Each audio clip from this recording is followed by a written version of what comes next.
So like when I was talking to Brett, he said they actually like you guys are actually trying to go to a pre-prep and they won't let you in. That was our original plan. Maybe not the smartest plan, but that's what we wanted to do originally. Mm-hmm. Yeah, I mean, was that kind of like that kind of build itself into the story too, the way that they just mysteriously won't let you come in. We thought it was a very ironic parallel, and we even were joking about, well, maybe there's a way to sneak into to the real Pripyat, but ultimately, wisely, we decided against that.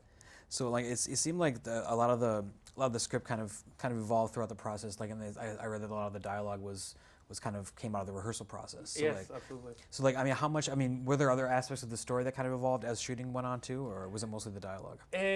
We had the story structure fairly nailed down. There were a few, little modifications and things that we changed during the process, but mostly it stayed intact. It was really the dialogue that kind of evolved once we cast our group of talented actors, and we saw how well they improvise and their, the great chemistry that they have. And we use their own talents to create a better dialogue than I could have, possibly written. And a lot of what you actually see in the movie is stuff that they improvised either on the spot or prior in rehearsals. So, like, I mean, can you talk about like the actual like production? I mean, I know like the paranormals are kind of notorious for having these really short, like couple 2-3 week kind of shoots. Was it the kind of the same thing on this? Yeah, we shot the whole movie in about 3 weeks. Okay. Yeah. So it was definitely very challenging. Did you have like a lot of kind of rehearsal time before that then, or? Not a tremendous amount. I think it was about 10 days or so.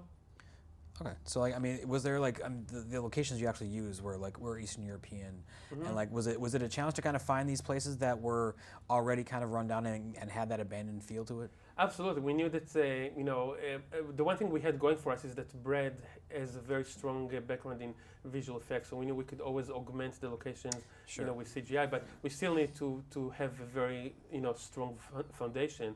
And we were really lucky that we found an abandoned Air Force base in Hungary that has been abandoned for over 20 years. So it had about the same level of decay that Pripyat has.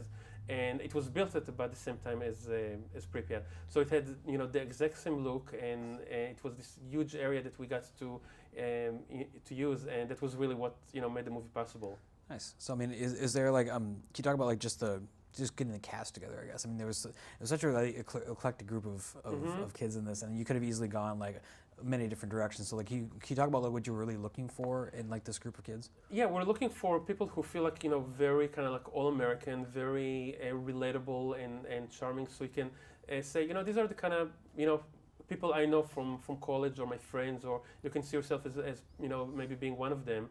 And that was very important for us, that they feel very real and authentic. And during the audition process, usually we wouldn't even tell them what the movie is about, or we wouldn't give them any side story or any dialogue. We just put them on the spot and put them in a bizarre situation and have them improvise and see how authentic and real they feel. And that's how we ended up with the group we did, because they all had a very, very authentic feel about them, and they were very smart about improvising in every situation. So I know you can't probably say anything about Paranormal 4, but I was wondering if you could talk about just the decision to bring back Henry and Ariel again, so they're the first time we have a repeat.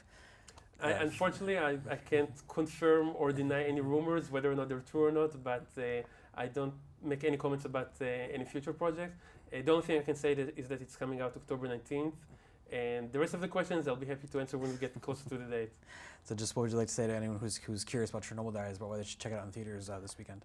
Yeah, hope they're going to check it out, and hope they're going to find it very scary and enjoy the movie.